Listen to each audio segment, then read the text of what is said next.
ค่ะเราก็จะมาปักต่อในมุมกับด้านในนี้นะคะเป็นเกสรนะคะเดี๋ยวเราจะมาเริ่มต้นที่สีชมพูนะคะอันนี้2 ดอกนะคะปักแบบ2 ดอกดอกนี้ก็จะทำเหมือนกับดอกนี้เลยก็คือดอกนี้สีชมพูอยู่มุมนี้กับมุมนี้เป็นทะแยงนะคะดอกนี้เราก็จะทำเหมือนกันสีชมพูก็จะอยู่ซ้ายทะแยงแบบนี้นะคะเพื่อให้สีชมพูชนกับสีแดงนี้นะคะมันจะได้ตัดกันนะคะสีจะได้สวยนะคะโอเคเดี๋ยวเราจะมาเริ่มกันเลยนะคะเราจะมาเริ่มกันที่มุมนี้ก่อนนะคะมุมนี้เป็นตารางนะคะทุกด้านจะปักกัน5 ช่องนะคะ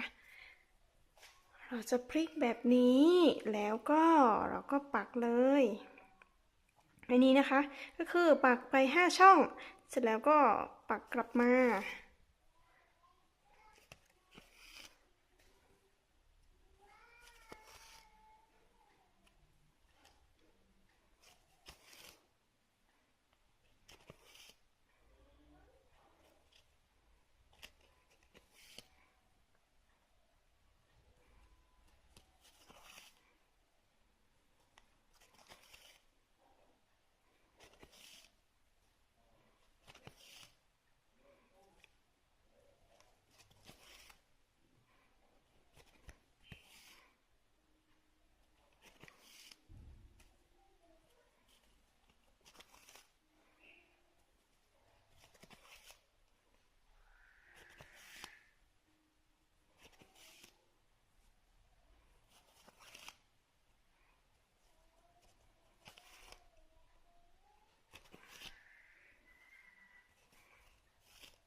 อันนี้เป็นช่องที่3แล้วนะคะถ้านับจากขวามานะคะแถวที่3จะมีทั้งหมด5 แถวนะคะ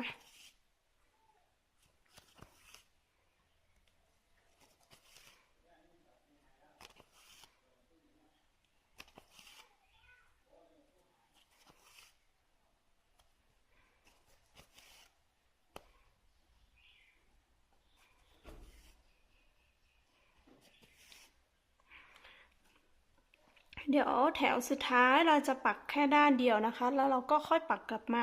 เพื่อเราจะได้มาเริ่มต้นฝั่งนี้นะคะ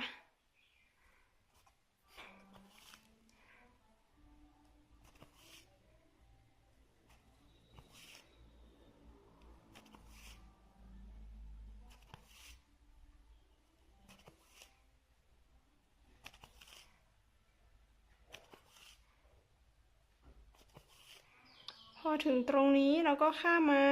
มา1 ช่องนะคะแล้วก็คือปักตรงนี้นะคะปักเป็นแถวแนวนอนอย่างนี้4 3 2 1นับแบบนี้นะคะ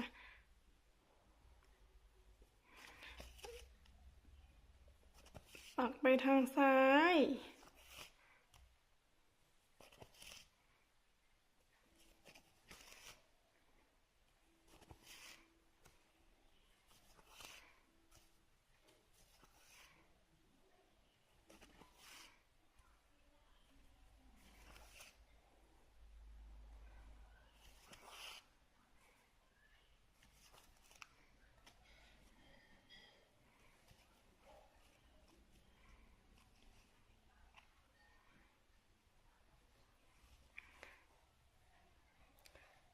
อันนี้คือปักแบบ2 ดอกนะคะถ้าเราจะเอาไปปักเป็นแบบ1 ดอกหรือว่าปักเป็นแบบ4 ดอกก็ได้นะคะแต่เดี๋ยวอันนี้โบจะสาธิตเป็นแบบ2 ดอก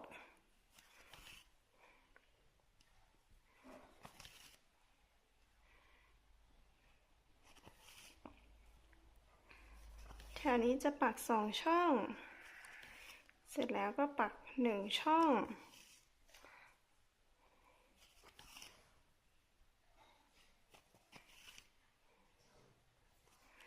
ไปข้างบนแบบนี้นะคะ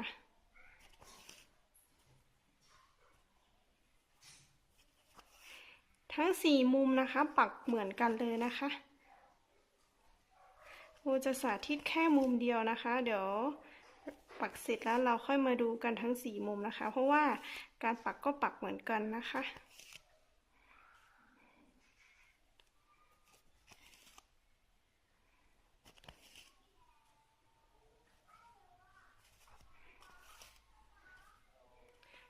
ถึงตรงนี้ก็จะเริ่มปักไปข้างบนอีก1ช่องเป็น2นับรวมกันก็เป็น2ช่อง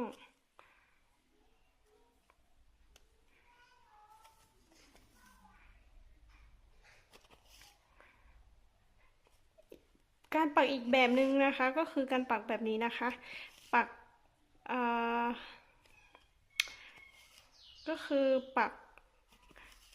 เส้นเดียวไปก่อนแล้วก็ค่อยปักกลับมาเป็นกากบาทนะคะหรือว่าจะปักพร้อมกันเป็นกากบาทไปเลย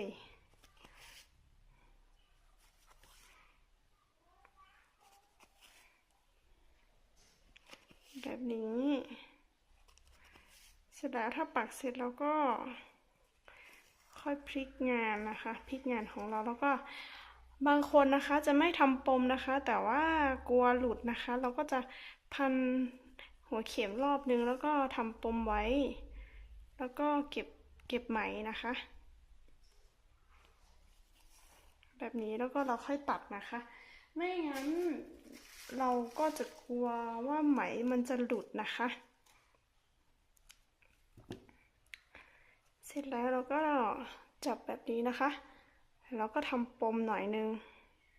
ทำปมเล็กๆนะคะแบบนี้อย่าทำปมใหญ่งานเราก็จะไม่สวยเหมือนกันนะคะโอเคต่อไปก็จะเป็นด้านในนี้นะคะเราจะเริ่มปักจากตรงนี้นะคะเราก็จะปักไปแบบนี้เสร็จแล้วพอถึงตรงนี้เราจะปักด้านเดียวเราก็กลับมาแล้วก็เราก็ปักสี่เหลี่ยมเล็กๆตรงนี้แล้วเราก็ข้ามไปฝั่งนี้นะคะโอเคเราจะเริ่ม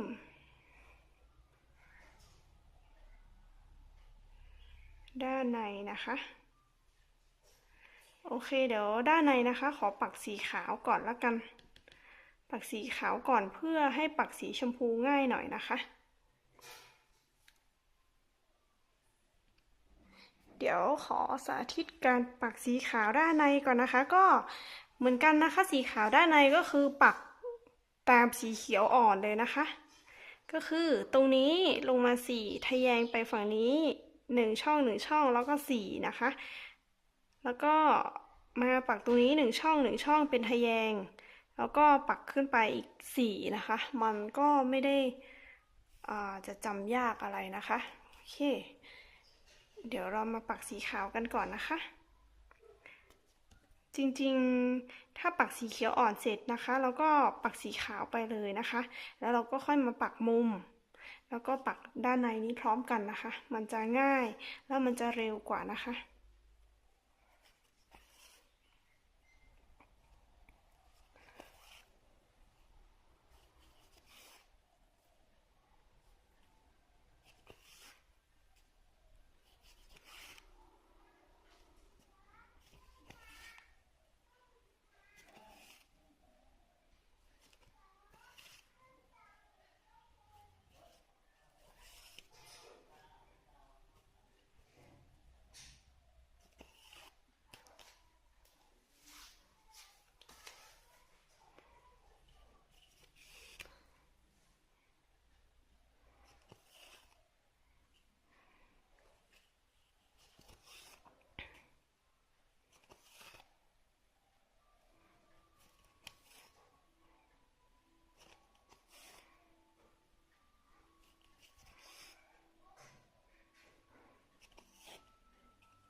นี่นะคะ4แล้วก็ฝั่งนี้ก็จะปัก4ช่อง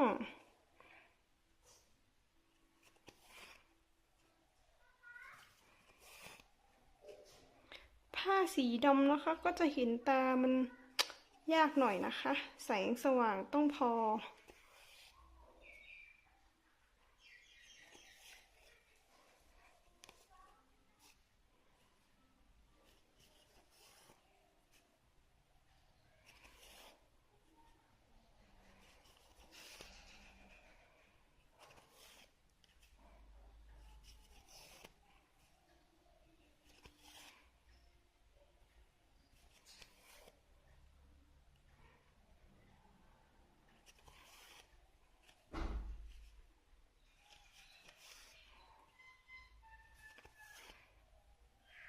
มันก็จะมาจบตรงนี้นะคะ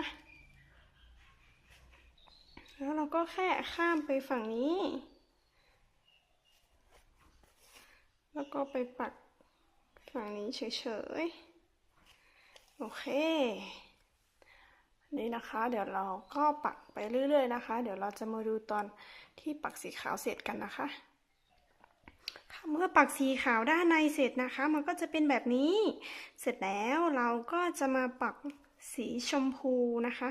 สีชมพูก็คือเราจะเริ่มจากตรงนี้นะคะ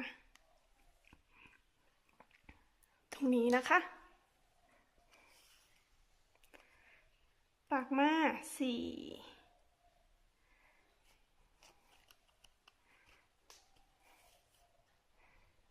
ขอปักแบบนี้นะคะ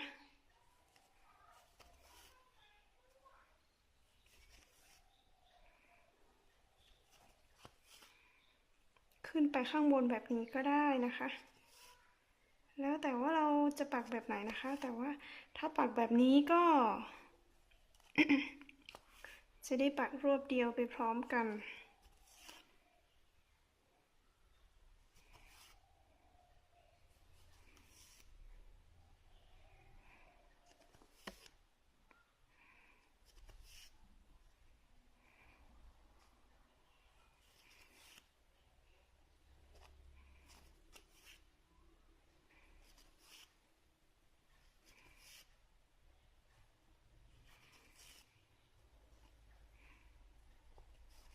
เสร็จแล้วอันนี้ก็ปักแถวนี้นะคะจะเป็น5ช่องนะคะแถวนี้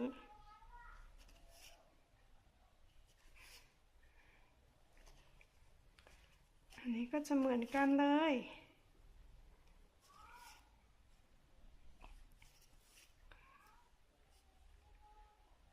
ช่องนี้เราก็จะปักให้มันติดกับช่องสีขาวนี้เลย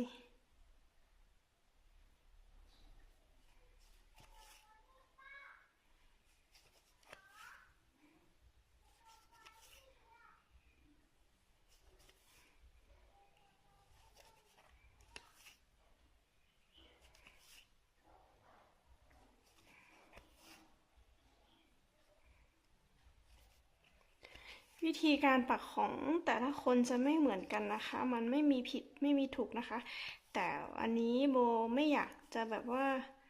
ข้ามไหมไกลนะคะก็เลยปักแบบนี้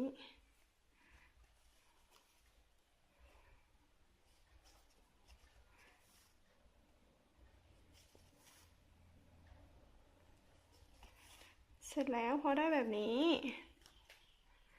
เราก็แค่มาข้ามมาฝั่งนี้เนาะ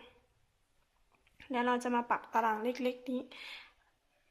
เป็นตาราง3ช่องนะคะก็คือปักแบบนี้ก็ได้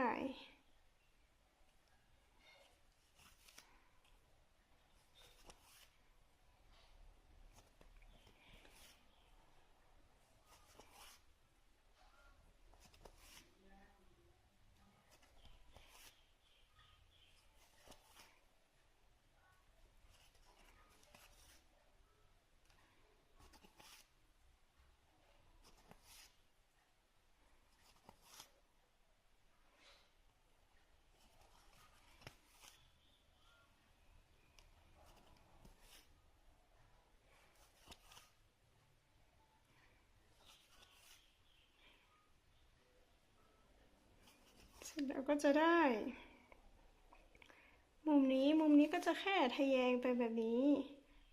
แล้วก็ปักตารางนี้เลยการปักก็เหมือนกันนะคะโอเคค่ะพอปักเกสรด้านในนี้นะคะเสร็จนะคะมันก็จะเป็นแบบนี้นะคะโอเคสีแดงนะคะสีแดงตรงมุมเกสรด้านในกับมุมเนี่ยมันก็จะปักคล้ายสีชมพูเลยเดี๋ยวโบจะไม่สาธิตแล้วนะคะเดี๋ยวเราจะมาดูตอนสุดท้ายที่ปักเสร็จเลยนะคะว่าถ้าปักเสร็จแล้วมันจะมีหน้าตาเป็นยังไงนะคะค่ะเมื่อปักเสร็จนะคะมันก็จะเป็นแบบนี้นะคะ2 ด้านมันก็จะเหมือนกันแต่ว่า อย่าลืมว่าเกสรด้านในนะคะกับมุมที่มันติดกันนี้นะคะมันจะสีจะคนละสีนะคะโอเคยังไงก็อย่าลืมกดไลค์กดแชร์กดติดตามและกดกระดิ่งให้ด้วยนะคะจะได้ติดตามรายต่อไปนะคะวันนี้ก็แค่นี้นะคะสวัสดีค่ะ